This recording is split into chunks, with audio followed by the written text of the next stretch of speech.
A tense sidewalk stop in downtown Atlanta spirals when a white officer, already agitated, fixates on a calm black man in a suit. The dialogue starts harsh, the environment is tight, and public tension brews. When the man is wrongfully cuffed, despite his composure, a single sentence from him shifts the entire mood and hints that this isn't over. "You people lie for a living." Officer Karen DeWitt's voice sliced through the humid Atlanta morning like a rusted blade. She didn't yell, but every word was sharpened with arrogance and decades of unaccounted authority. It was 8:14 a.m., a workday. Broad daylight. Peachtree Street bustled with office workers, joggers, and the occasional food truck vendor. Birds fluttered near benches, laughter spilled from a coffee shop, then everything stilled around one scene. A black man in a navy suit stood by a brick building's glass wall. He wasn't holding anything threatening, just a leather briefcase, a slim phone, and the calm posture of someone who had lived through worse. His beard was trimmed, his tie sharp. He looked professional and out of place, according to Karen's eyes. "What did I just say?" Karen snapped. She stood barely 2 feet from him, one hand resting near her holster, the other already reaching for cuffs. Her partner, Officer Hale, lingered behind her, silent but watching. The man didn't flinch. He glanced sideways, slowly, toward the small crowd gathering. 3 interns on scooters, a barista with foam on her apron, an elderly white couple frozen near a bench. They were all watching quietly, like they weren't sure if they were witnessing justice or its opposite. "I didn't lie," the man said. His voice was calm, not defiant, just measured. "I told you I was waiting for my ride. You fit the description," Karen bit back. "We got a call. Black male, 6 feet, loitering, acting suspicious." He blinked once. "In a suit?" Karen stepped closer. "Don't get smart." A long pause. The man looked down briefly at his own polished shoes, then back up at her face. "I didn't say a word." Karen's jaw twitched. "You people always play the victim. You think dressing up makes you innocent?" He tilted his head slightly. "Do you think wearing a badge makes you right?" Gasps rippled through the sidewalk. Hale shifted uncomfortably. Karen's hand flew forward. In one swift motion, she grabbed the man's wrist, twisted it, and forced it behind his back. "You're resisting," she barked. "I'm not." He didn't move. His breath stayed slow. His face didn't twitch. "I'm standing." She cuffed him, tight. The sound of metal echoed louder than it should have. His briefcase hit the sidewalk with a dull thud. "On what charge?" he asked. Softly, Karen scoffed. "Obstruction, suspicion, loitering, take your pick." The man smiled faintly. Not bitter, not amused, just aware. Then he turned his head, eyes locking with a woman recording on her phone, and he spoke. "Make sure you're filming. This part usually disappears." More people stopped, phones raised, eyes widened. Karen didn't notice the shift yet. Her blood was up. She shoved him toward the squad car, but as they walked, cuffed and calm, the man said just loud enough for the nearest 3 witnesses to hear, "You might want to check the ID in my inside jacket pocket before you embarrass your entire department." Karen rolled her eyes. "Nice try." Hale frowned. "Ma'am, maybe we should—" But it was too late. The woman with the phone gasped as the wind caught the edge of the man's open blazer, just enough to reveal the gold badge clipped inside. The seal glinted U.S. Department of Justice. Karen paused. The man turned, still cuffed, and looked her dead in the eye. "You arrested the wrong black man." The squad car jolted slightly as it pulled into the downtown precinct lot. Officer Karen DeWitt didn't speak during the ride. Her jaw was clenched the entire time, hand tapping the steering wheel with aggressive rhythm. Officer Hale sat stiff, in the passenger seat, glancing back every few seconds at the man they'd cuffed. He hadn't said a word since they left Peachtree Street. Not one. No panic, no questions, just that same unreadable calm. As the car rolled to a stop, Hale finally broke the silence. "Should we maybe check his ID now?" Karen didn't respond. She got out and yanked the door open. "Out!" The man stepped out without resistance. His posture was still dignified. His wrists remained behind his back, bound by steel. His tie had shifted slightly, but his gaze stayed level. Inside the station, a few officers glanced up. There was a moment, fleeting, subtle, where even the air seemed confused. A black man in a high-end suit being walked in like a street criminal. It didn't add. Up Karen pushed him toward the front desk. "Processing." The officer behind the desk, Miller, raised an eyebrow. "Loitering," Karen snapped. "Suspicion of obstruction. Uncooperative." Miller glanced at the man's suit, then his face. He paused longer than usual. "Name?" The man turned slightly, his voice controlled. "You'll find my federal ID in the left inner pocket of my jacket." Karen scoffed. "We're not playing games." "Karen," Hale interrupted, his voice quiet, "maybe just check it." A beat of silence. She sighed, frustrated, and reached into the jacket. She expected a fake ID, a business card, a bluff. What she pulled out made her hand stop mid-air. It was a federal badge, gold, real and unmistakable. Miller stepped forward and took it from her fingers. He examined it. Then I looked at the man. His expression changed instantly. "Sir," he said quietly, "I apologize. Assistant U.S. Attorney Caleb Wright." Karen froze. Her breath caught. The man, Caleb Wright, didn't smile. He didn't gloat. He simply turned his head slightly toward Officer Hale. "You knew?" Hale looked at the ground. "No, sir. Something felt off." Karen was still frozen. The badge in her hand felt heavier than a weapon now, like proof of everything she thought she controlled, slipping through her fingers. Miller cleared his throat. "Do you want to press charges or file something? I mean, sir, this is—" Caleb shook his head. "I'll wait for your supervisor." Karen's voice cracked for the first time. You could have said something earlier." Caleb looked at her, the kind of look that strips a person bare without raising a voice. "I did," he said quietly, "but you didn't hear it." He sat in the small bench area, uncuffed now but still steady, still unreadable. Around him the energy in the room had shifted. Officers whispered, phones buzzed. A slow storm was forming. Karen stood frozen. Hale moved to the side, uncomfortable in his own skin. And Caleb, he just waited, because the real reckoning hadn't even begun. Captain Richard Torres arrived within 15 minutes. He didn't run, but he walked fast enough to tell you something serious was happening. The call had come directly from Officer Miller, a federal badge, an assistant U.S. prosecutor, unlawfully cuffed in their own lobby. He didn't need the whole story, not yet. Just the name had been enough to raise every internal alarm. Caleb Wright. He knew that name. Everyone who'd worked a courtroom in the past decade knew that name. When the glass doors parted and he entered the lobby, he saw the three players instantly. Karen standing rigid, Officer Hale quiet as a grave, and Caleb seated like royalty. In exile. Caleb didn't rise. He didn't have to.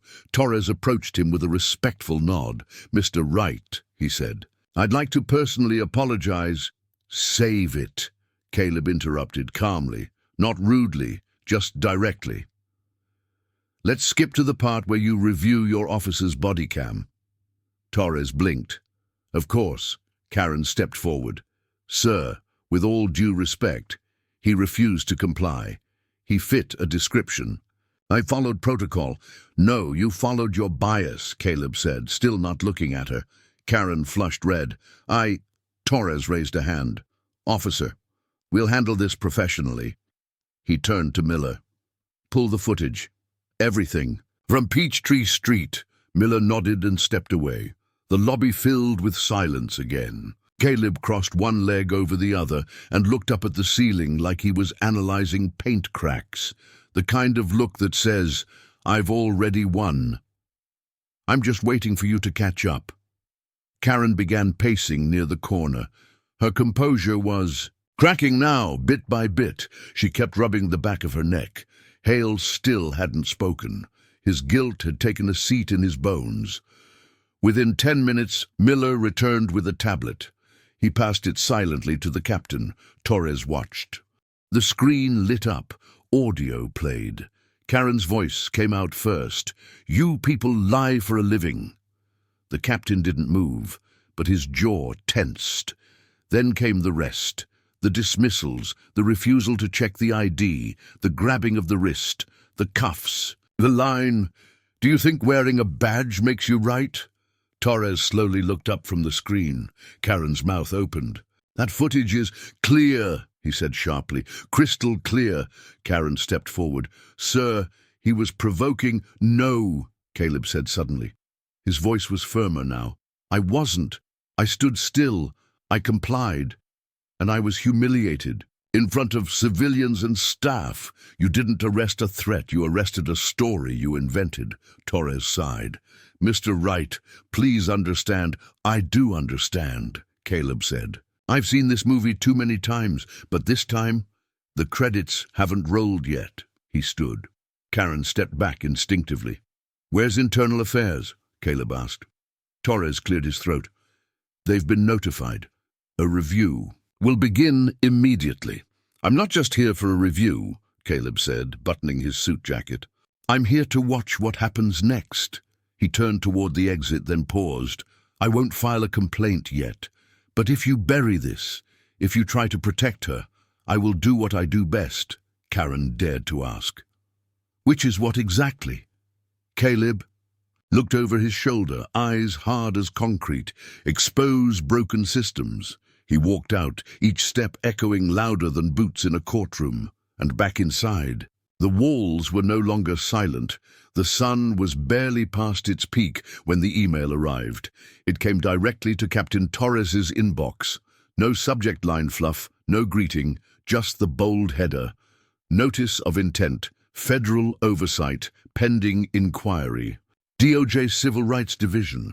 And below it, one name stood out in digital ink: Assistant U.S. Prosecutor Caleb E. Wright. Torres stared at it for a long moment, his heartbeat ticking louder than the old wall clock above his desk. He hadn't even had time to draft his report yet, but the machine was already moving, and now it wasn't just about departmental optics, it was about federal heat. He buzzed for Internal Affairs. Meanwhile, in the lower hallway, Officer Hale sat alone in a side room, pale and visibly shaken. The sound of his own breath had begun to feel loud in his ears. He wasn't the arresting officer, but guilt didn't care about technicalities. He'd stood by, watched, stayed silent. Detective Marquez from Internal Affairs stepped in with a legal pad and a neutral stare. "Officer Hale," she began, "this is not a formal interrogation, but we need to get a written account of this morning's incident immediately and without consultation." He nodded quietly. "Yes, ma'am." "Did you believe the man was a threat?" "No." "Then why didn't you intervene?" "I didn't know who he was. I didn't think—" Marquez interrupted gently. "You didn't need to know who he was. You needed to know what was happening." He nodded again, slower this time. Upstairs, Karen was pacing in the locker room. Her badge felt heavier in her palm than it ever had on her chest. She hadn't put it back on since the confrontation. For the first time in her 11-year career, she felt the faintest taste of fear, not from the streets, not from suspects, but from accountability, the kind that didn't get ignored. She stared at herself in the mirror. Her blonde hair tied tight, uniform creased, but her face looked wrong, like the truth was finally showing up on the surface. A knock on the door startled her. Torres entered without waiting. He wasn't angry, not yelling. That made it worse. "Federal Civil Rights Oversight is opening a probe. Effective immediately," he said. "You're being placed on temporary suspension." Karen's mouth went dry. "What, no hearing, no union rep?" "There'll be a hearing later, but not before the DOJ sets foot inside this building." Her hands clenched. "So, One man, Torres held up a hand. Not one man, one mistake, one pattern. And this time, you picked the wrong target. She looked away. He didn't even tell us who he was until... He did, Torres said, stepping closer. You just didn't listen. He placed a white envelope on the bench beside her. Your suspension order, effective now. She didn't pick it up, just stared at it like it was poison. Outside, word was spreading. A few officers were already texting in group chats, screenshots of Caleb's face. The badge. The clip of Karen cuffing him had hit social media, quietly uploaded by the woman who recorded it. It hadn't gone viral. Yet, but it would. In his downtown apartment, Caleb stood on his balcony with a mug of untouched coffee. His phone buzzed. Text from his colleague in D.C. It started, they're scrambling. Caleb didn't smile. He didn't gloat. He just typed back, good, let them feel what we live. By the time the sun dipped below the skyline, Atlanta wasn't the same city it had been that morning. The video was everywhere, 17 seconds long, no edits, no voiceovers. Just the raw clip of Officer Karen DeWitt aggressively cuffing a calm black man in a tailored suit while saying, "You people lie for a living." Then the still shot, Caleb Wright turning to the woman filming and saying with chilling clarity, "Make sure you're filming, this part usually disappears." That line caught fire. It was posted on X, then TikTok, then IG Reels. Within 3 hours it had crossed 5 million views. By sunset, it was being retweeted by senators, actors, and civil rights attorneys. The hashtag #GFilmingSavesLives began trending. Alongside it, Caleb Wright. Inside the precinct, the mood was splintering. The command center looked more like a crisis unit. Phones rang constantly. Reporters camped outside. The mayor's office had called twice. Internal affairs had already taken over Karen's desk, her files, her computer. Karen sat in her apartment, her phone turned off, blinds drawn tight, but the notifications still found a way in. Her neighbor's knock, the whisper she heard in the parking lot. Is that her? And worst of all, the news anchor's voice from a nearby TV someone left on. The man in the video, Assistant U.S. Prosecutor Caleb Wright, has not made any public comment yet. But the silence may be even more powerful than a press conference. Back in his apartment, Caleb was sitting with his old friend and fellow prosecutor, Naomi Ellison. She had flown down from D.C. as soon as the footage broke.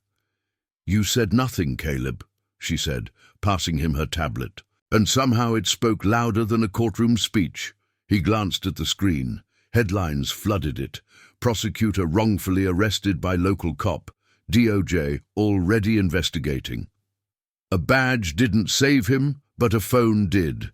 Make sure you're filming. The line that shook Atlanta. He didn't smile, not yet. Let the city talk, he said. Let them process what it feels like when the system fails, a man built to serve it. Naomi looked at him. You want them to come to you? No, he said. I want them to look at themselves. That night, the precinct held a press conference. Captain Torres stood at the podium, face hard, voice steady. We are aware of the incident involving Mr. Caleb Wright, and we acknowledge the gravity of the mistake made. Officer DeWitt has been placed on immediate suspension, and a formal investigation is underway. A reporter yelled out, why wasn't his ID checked on the scene? Another, would this have happened if he wasn't black? Torres didn't answer. He couldn't. Back home, Caleb watched the conference. He didn't speak. His phone buzzed. New message, this time not from a friend, from a journalist. Caleb, we'd like to interview you. Prime time, nation watching, your voice matters. He stared at it. Then I turned the phone off, because sometimes silence isn't just powerful, it's preparation. The morning after the press conference, Caleb's doorbell rang. It wasn't media, it wasn't protesters, it wasn't DOJ. It was someone older, someone he hadn't seen in years. Judge Henry Carter, Caleb said, opening the door. I thought you retired. "I did," the old man replied, stepping inside with a quiet sigh. "But some stories drag us back." Carter was in his 70s now, slower, leaner, but still sharp as broken glass. He'd taught constitutional law at Howard when Caleb was just a first year, before Caleb had ever argued a real case or worn a suit that fit. "I've been watching the news," Carter said, sitting without waiting to be invited. "Watching you?" Caleb raised an eyebrow. "And? You're not just a prosecutor anymore. You're a message." Caleb folded his arms. "I didn't ask to be." "No," Carter said. "You didn't. That's what makes it real." Caleb sat across from him, quiet for a moment. "Then they made a mistake. Now they'll pay for it." Carter leaned forward. "Will they? Or will they just settle quietly and wait for the world to forget?" That hit harder than Caleb expected. "I want something bigger," Caleb admitted. "Not a lawsuit, not a press tour. I want structural change, pattern reports, training reform, command-level accountability." "You want the law to matter more than the badge," Carter said. Caleb nodded. "That's never come without pain." Carter said, standing again, "But I didn't come here to tell you to fight." Caleb looked up. "I came to remind you, you've already won part of this. You've forced them to see. Now make sure they remember." He left with a pat on the shoulder and a quiet blessing. That same hour, Officer Karen DeWitt sat in a narrow conference room with the police union rep and 2 internal review officers. The tension in the room was so thick it seemed to hum. Her rep, a grey-haired woman named Barnes, started with a tired sigh. "They're not defending you like they used to." Karen scowled. "I followed protocol." Barnes didn't respond. Across from them, the internal officer spoke up. "We've reviewed 27 stops you made over the past 6 months. There's a pattern. You escalate, you profile, you almost never write formal justifications, and you never file full incident reports when the subject is black." Karen's mouth dropped. "That's not fair. You think this is about race?" Barnes cut her off. "Everything is about race now," the internal officer continued. "We have footage, officer, and the DOJ will have it too." Karen looked away. "What happens now?" "Disciplinary review, probable termination, and you'll be on the record for it." Karen stood, fists clenched. "This is political." "No," the officer replied flatly. "This is overdue." Across the city, the streets were still buzzing. Protesters had begun gathering, peaceful but present. They didn't chant Caleb's name. They chanted everyone's name, every wrongfully cuffed teen. Every teacher was stopped for driving late. Every father is mistaken for a threat. At the DOJ's temporary office, a young staffer printed out a photo for their war room board. Caleb, mid-turn, looking into the camera with the cuffs still on. The caption written below in red ink, "What does accountability look like?" Caleb stood in his office later that night, phone in one hand, heart in the other. He was no longer waiting for justice. He was designing it. Karen hadn't stepped outside in 3 days. She kept the lights dim. Her badge sat untouched on her dresser, next to a half-empty glass of whiskey and a phone she couldn't unlock without drowning in a sea of venom. Death threats, mockery, people quoting her own words back at her. "You people lie for a living." The phrase was printed on protest signs now, spray-painted on courthouse walls. It wasn't a quote anymore. It was her identity. The precinct hadn't fired her. Not yet.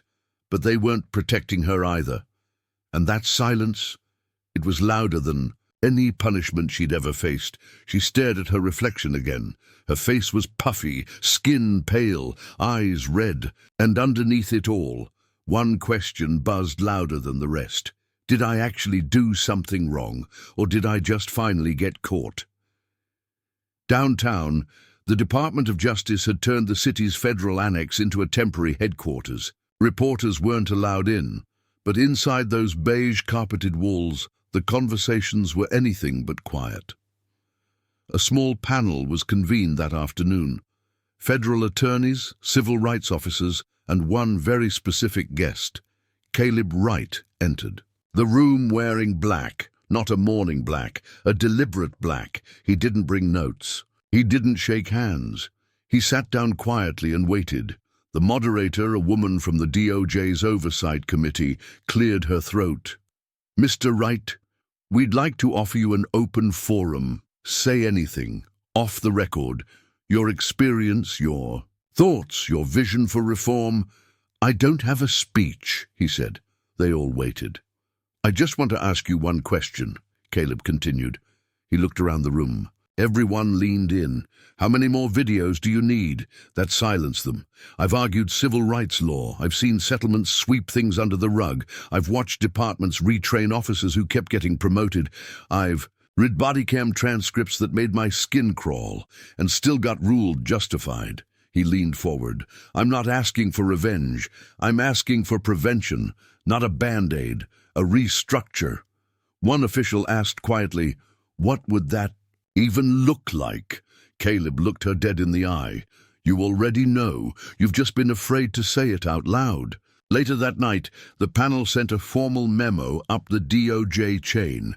Recommended action, Independent Federal Oversight Committee for Local Enforcement Evaluation, beginning with the Atlanta PD. Back at his apartment, Caleb received a call. Not a news outlet, not a protest leader. It was from the mayor herself. "Mr. Wright," she said, "we've seen the impact.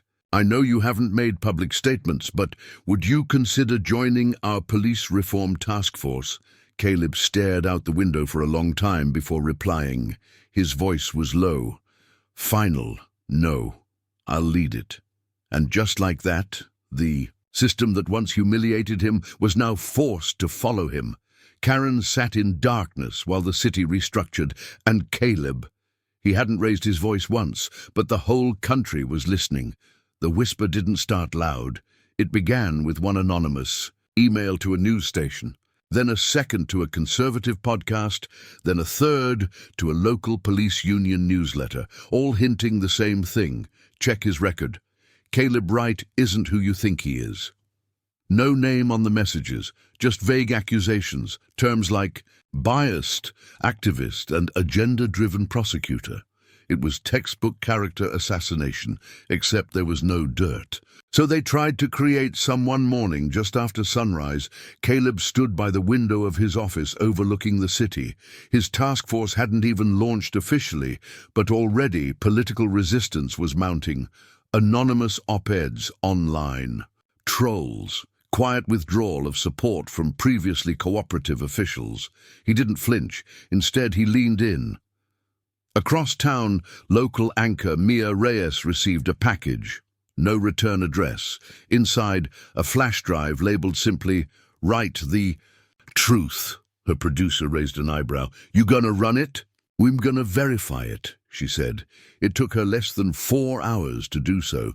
The files contained nothing but old footage, edited clips of Caleb speaking passionately in court about wrongful convictions, racial bias, and police misconduct. No scandals, no wrongdoing, just outrage, repackaged to look radical. She smiled as she leaned back in her chair. "This isn't a scandal," she said. "It's a resume." That night, her station aired a feature titled Assistant Prosecutor, or Public Threat, you decide.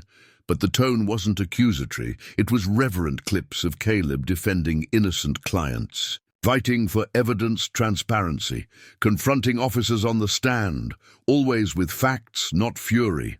The backlash backfired. By the next morning, Caleb was trending again. But this time, it wasn't just Black Twitter or civil rights circles. It was everywhere, and the caption under his newest viral photo, he didn't need to defend himself, his record already did. Chapter 9. Karen's collapse word count, 1,500. Summary. Karen is officially terminated. Alone and spiraling, she tries to fight back with a lawsuit. But even her legal team begins pulling away. She visits a former cop she once trained under, hoping for support. But instead, she's met with brutal honesty that forces her to finally face what she's done. Full chapter. Content. The termination letter arrived at 9:17 a.m. Karen opened the door in her robe, eyes half closed, coffee untouched. The envelope was thick, official, unforgiving. This correspondence confirms your dismissal from the Atlanta Police Department effective immediately. No ceremony, no apology, just a signature and silence. She didn't cry, not yet, but something. Inside her cracked that didn't make a sound. By noon, her union lawyer called. We can file wrongful termination, but I'll be honest with you, public opinion is brutal.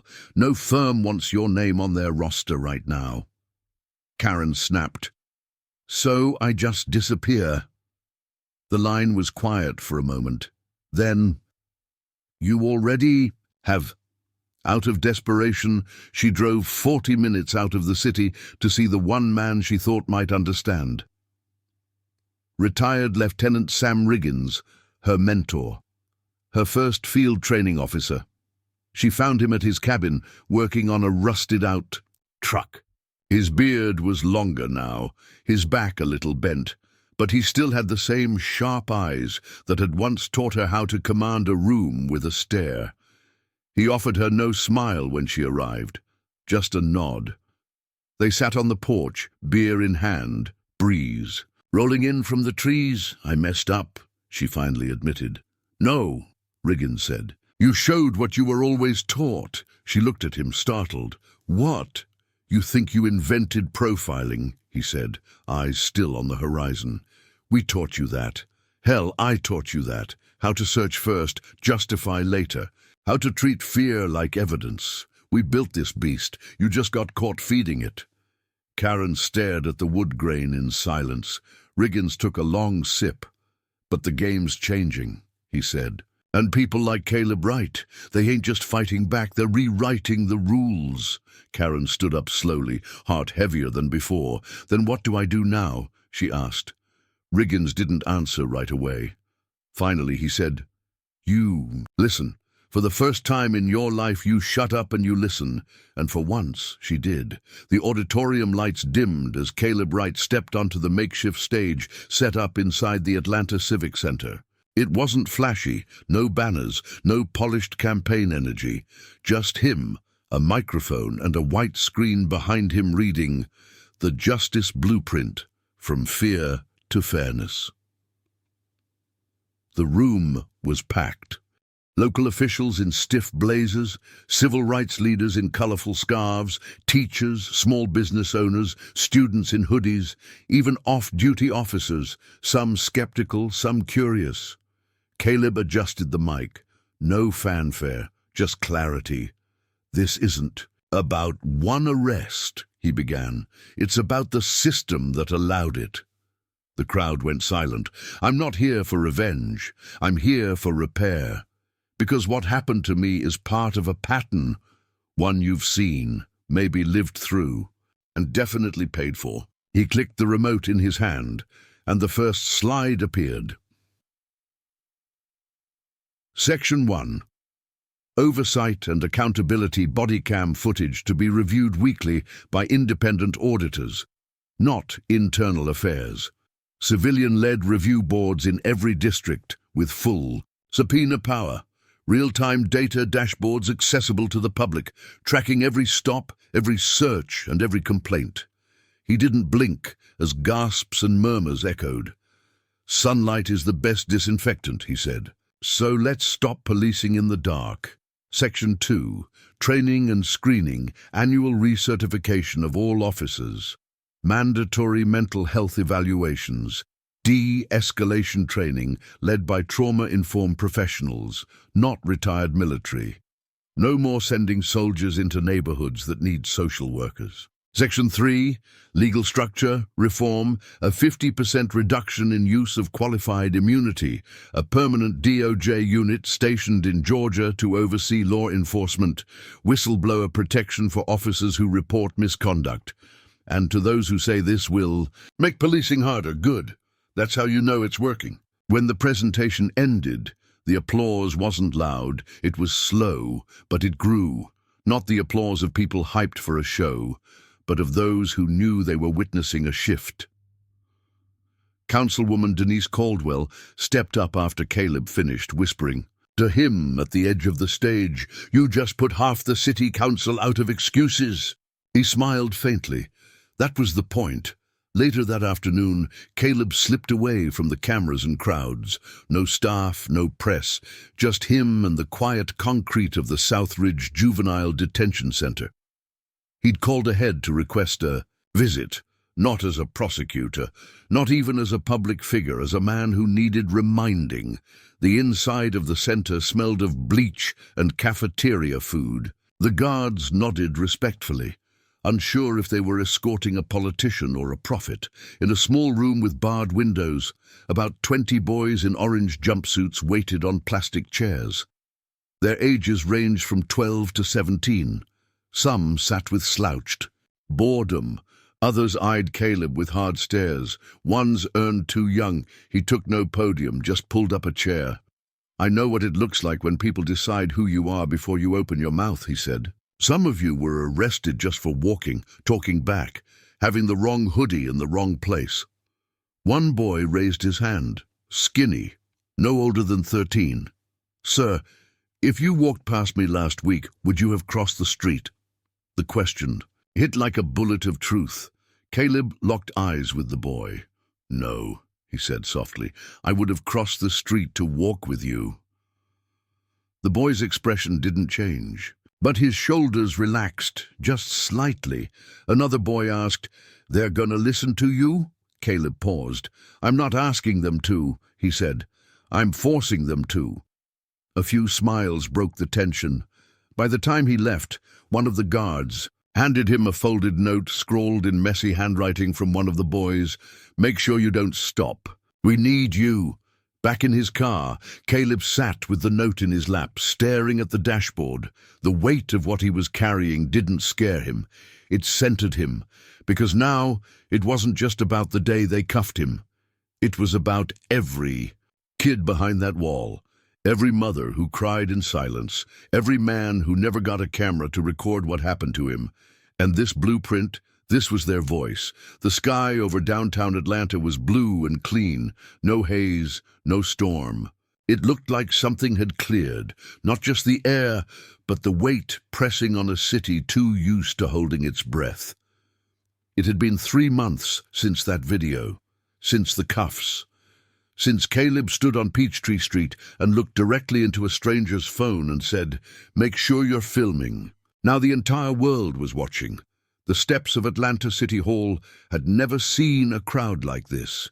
Thousands had gathered, not in anger, not to chant, but to witness, to be part of something they might someday describe to their children or grandchildren. The podium was simple, a black cloth over a wooden stand. No banners, no stage lighting. Just 2 microphones and truth about to take the mic. City workers in reflective vests lined the barricades. Protest signs had been replaced by sunflowers and folded notes taped to the metal fencing. Handwritten messages like, "Do better for all." Of us, our silence wasn't golden, it was deadly. Dignity never cuffed. Behind the podium stood Mayor Lillian Drake.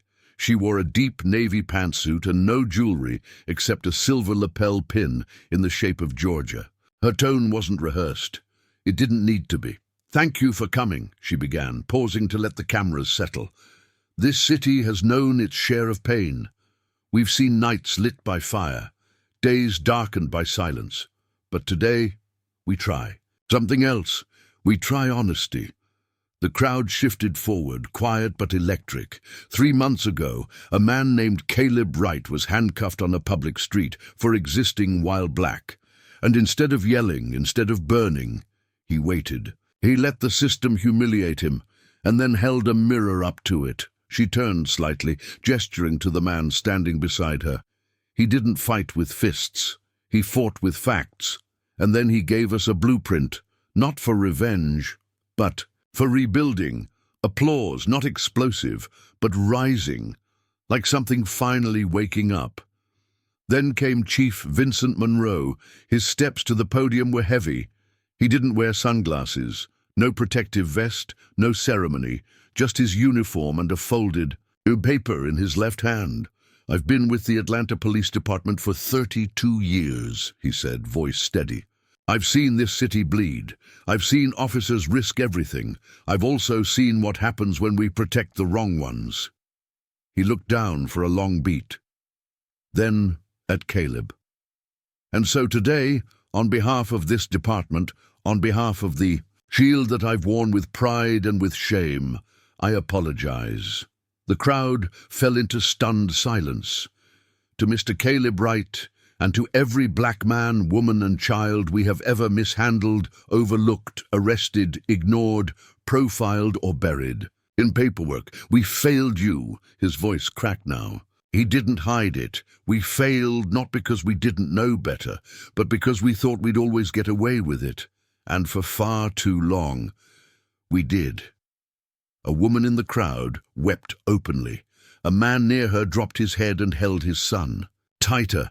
Chief Monroe set the paper down and stepped back, and now it was Caleb's turn. He walked slowly to the mic, every step echoing against marble and silence.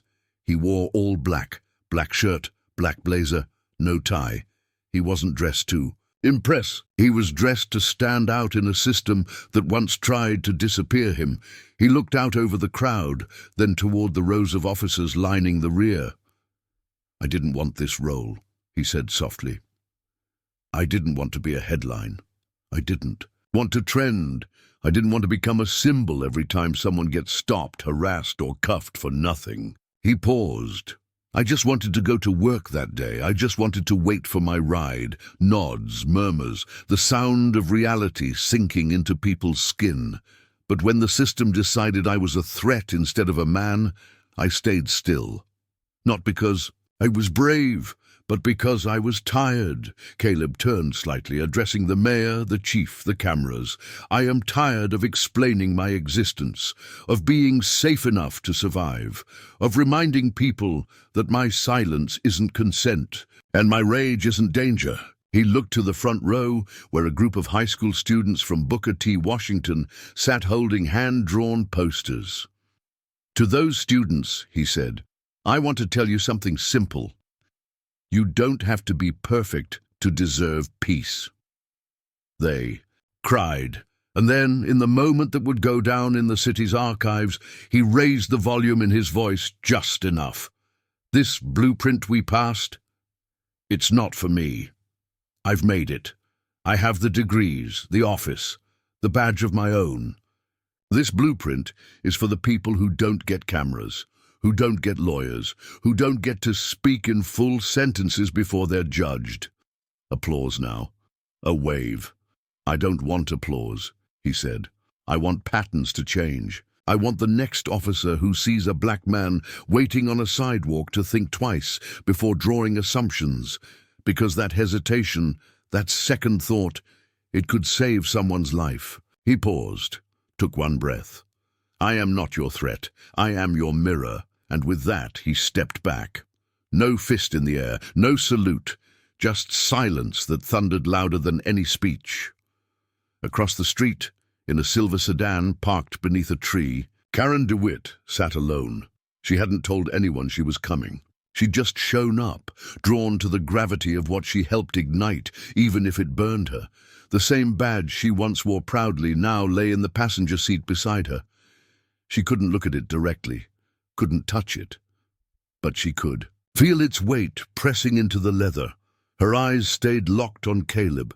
She remembered the exact moment she cuffed him, the feel of his wrist bones under pressure, the way he didn't flinch, the way he just stood there like he knew this moment, this reckoning, was coming. She hadn't cried the day she got fired. She hadn't cried the day her lawyer dropped her case. But now, watching a man she tried to diminish become the voice of a city, she cried. And when Caleb looked up just for a split second, Karen swore he looked right at her, not with anger, not with spite, just recognition. He didn't need to forgive her, and she didn't deserve it. But in that brief moment, she felt the full ache of being seen, not as a cop, not as a villain, but as a person who had been wrong. And when a small child in the crowd stepped up to the mic afterward and asked, "Mr. Wright, Are you a superhero? Now? Caleb knelt, smiled faintly and said, No, superheroes fly away. I'm staying right here.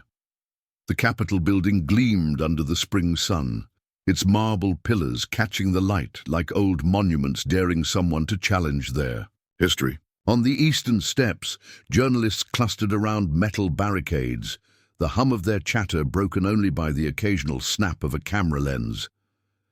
Inside, in hearing room 114 of the Senate Committee on Justice and Oversight, the atmosphere was tighter, heavier. It wasn't just another policy session. It was the day the system would meet the man it tried to erase and the blueprint he'd written to fix it. Caleb Wright sat at the center table, a single microphone in front of him. No team, no entourage, just one leather folder and a glass of water he hadn't touched. To his left, a congresswoman from Georgia, arms folded, stared with a mixture of anticipation and guilt. To his right, a senator from Illinois was whispering with a policy aide about potential language revisions to a civil oversight bill, all of them waiting for him to speak. The chairman of the committee leaned forward. "Mr. Wright," he said, "we welcome you, and we thank you for your service to the nation and your leadership in justice reform. You may begin." Caleb took a breath, not deep, not dramatic, just steady, controlled. "I didn't come here to give a speech," he said. "I came here to ask a question." That sentence froze the room. He let the pause linger. How many? More of us need to be humiliated before we admit the system isn't broken. It's working exactly how it was designed. Chairs shifted. Phones stopped typing. "I was cuffed for standing still," he said. "But I wasn't just a black man in a suit. I was the very thing this system claimed to respect, a federal prosecutor. And still, it treated me like a suspect before I opened my mouth." He looked around the room. "I'm not here for sympathy. I'm here because I survived, because I had a badge in my pocket, because I had people filming, because my name mattered enough to spark outrage. But most of the people who go through what I went through," he pointed to the crowd, "they don't have a camera, or a badge, or a second chance." He opened the folder. Inside, copies of the Justice Blueprint, a nationwide plan for reform. "Here's what we do next." He read through it line by line. Civilian oversight boards with real power. National decertification database for officers fired for misconduct. Body cam footage audits by third parties. Mandatory training in implicit bias, trauma response, and community-centered intervention. "And if you're asking how we pay for it," he continued, "maybe start by rethinking the $120 billion annually spent on policing that doesn't prevent crime, that funds fear instead of fairness." A senator from Texas leaned into his mic. "Mr. Wright, do you believe police officers are inherently biased?" Caleb didn't flinch. "I believe people are products of the systems they serve. And when that system rewards suspicion over service, bias becomes currency." Another senator asked, "So you want to defund the police?" "No," Caleb said. "I want to redefine them." That night, D.C. Hotel, room 1217. Caleb stood by the window, looking down at the Potomac River. His phone buzzed. A message from his mother. "You looked calm. Your grandfather would be proud." Another from Naomi Ellison, his friend in the DOJ. "Media's calling you the architect of the new civil era. Careful, they're starting to listen." He smiled faintly. But it wasn't joy. It was resolve. The work had just begun. 2 weeks later, Atlanta Karen DeWitt walked through the narrow hallway of a community center tucked between a tire shop and an old church. She didn't wear her uniform anymore. She hadn't since the day they fired her. But now she wore something different, a black polo shirt with small white stitching over the heart. New Roads Initiative. The non-profit helped former cops, security officers, and justice-involved staff reintegrate into society, not with job placement, with soul reconstruction. Karen had started there as a volunteer. Now she ran their truth-telling workshops. Today she stood in front of 12 former officers, white, black, brown, all of them terminated for misconduct ranging from unjustified stops to falsified reports. "I know what it feels like to think you're the authority in the room," she began. "And I know what it feels like to be the reason the room goes silent." She didn't make excuses. She just told the truth. And when one man asked, "Do you think you'll ever be a cop again?" she replied softly, "I hope not, because now I'm finally learning how to serve." 6 months later, National Town Hall broadcast Caleb sat across from Anderson Cooper. The set was minimal. No flags, no stage, just 2 chairs. One question, "What changed you?" Caleb looked into the camera. "Nothing changed me. The cuffs didn't change me. The silence didn't break me. The system didn't erase me. What changed," he said, "was how much I refused to let them make me forget who I was." The next morning, the New York Times ran the headline, "The Prosecutor Who Prosecuted the System." 1 year later, Atlanta. A bronze plaque now stood on Peachtree Street, not high on a wall, but embedded in the sidewalk, where his feet once stood, where justice once failed. It read, "On this spot a man was mistaken for a threat. He turned that mistake into a movement." 2 years later, United Nations, Geneva, Caleb gave a speech on international police accountability. Countries from Brazil to South Africa had requested digital copies of the Justice Blueprint. In one quiet corner, a delegate from Norway approached. "We used your training model in Oslo," she said. "Use of force dropped 43% in 6 months." Caleb nodded, smiling softly. One line stuck with him. "What started on a sidewalk is circling the globe." Karen sat with a notebook on her lap. She had written letters, not to get rehired, to the people she wronged, to the families she ignored, to Caleb. She hadn't sent it. She didn't expect forgiveness, but she wanted the truth to live somewhere other than her mind. And every day she walked into new roads, she repeated the same line to herself. Service starts with surrender. 5 years later, federal ceremony, the Department of Justice established a new national role. Director of Civil Rights Reform Strategy, Caleb Elijah Wright, was sworn in, wearing the same black blazer he wore that day in Atlanta. He didn't quote scripture. He didn't thank politicians. He thanked one person. "My mother," he said, "who told me, you don't need to be louder, you need to be clear." A 9-year-old black boy walked with his father downtown. He paused at the plaque. "Dad, who was he?" The father smiled. "He's the man who didn't shout. He didn't fight. He just stood there." The boy looked at the name, read it twice. Caleb Wright, then looked at his father. "Can I be like him?" The father bent down. "You can be better, because he already made it safer for you." And behind them, Caleb walked. Quietly past, coffee in hand. No security, no crowd, just legacy in motion.